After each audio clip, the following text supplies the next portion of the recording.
Welcome to remix king channel.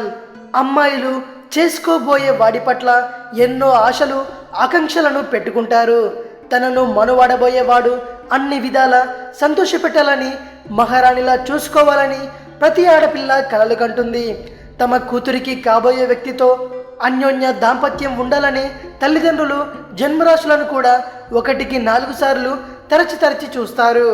అయితే ఏ ఆకాంక్షలకు తగిన వరుడు కావాలంటే ఏ రాశి వారిని ఎంచుకోవాలో ఇప్పుడు తెలుసుకుందాం. మేషరాశిలో పుట్టిన వ్యక్తులు నమ్మకమై భర్తగాను, మానసికంగా దృఢంగాను ఉంటారు. భార్య సంతోషం కోసం నిరంతరం పరితపిస్తుంటారు. సింహరాశి వారు నిరంతరం అప్రమత్తంగా ఉంటారు.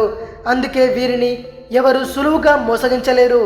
భార్యలను చూసుకునే విషయంలో మాత్రం తేడా రానియరు. కర్కాటక రాశి వారైతే అర్ధాంగి ఆలోచనలే వేదంగా భావిస్తారు. భార్య కోరికలను గుర్తించి అవి నెరవేర్చడానికి కృషి చేస్తారు. మిథున రాశి పురుషులు స్వతంత్రంగా వ్యవహరిస్తారు. క్లిష్టమైన సమయాల్లో అండగా ఉంటారు. సమాజంలో వీరికి ఉన్న పేరు ప్రతిష్టల కారణంగా కామన్గా అసూయ కూడా ఉంటుంది. మీనరాశి వాళ్ళు ఎల్లప్పుడూ భార్యలకు అందుబాటులో ఉంటారు. భార్యలు చెప్పే విషయాన్ని విని ఎలాంటి హడావిడి లేకుండా ప్రశాంతంగా పనులు నెరవేర్చుతారు. వృషభ రాశి వారు సహచరికి సహాయకారిగా ఉంటారు. సకల విషయాల్లోనూ తోడు నీడగా వ్యవహరిస్తారు. ధనుస్సు రాశి వాళ్ళు మేధావి వర్గానికి చెందినవారు. ఎల్లప్పుడూ తెలివితేటలకు సంబంధించిన సంభాషణలను మాత్రమే చేస్తారు. అనవసరమైన విషయాలపై పట్టింపు ఉండదు.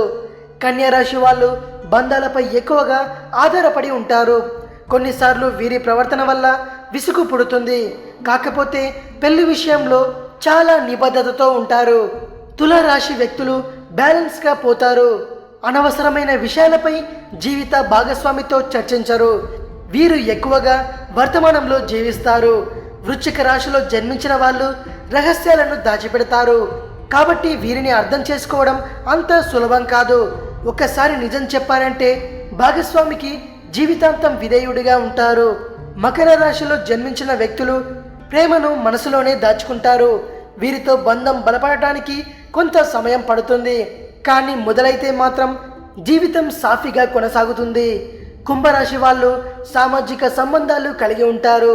చాలామంది సహకారంతో జీవితంలో ఉన్నత శిఖరాలకు చేరుకుంటారు. తన చుట్టూ స్నేహితులు ఉండాలని కోరుకుంటారు. ఇది విషయం. మరిన్ని ఇంట్రెస్టింగ్ వీడియోస్ కోసం రీమిక్స్ కింగ్ ఛానల్ని సబ్స్క్రైబ్ చేయండి.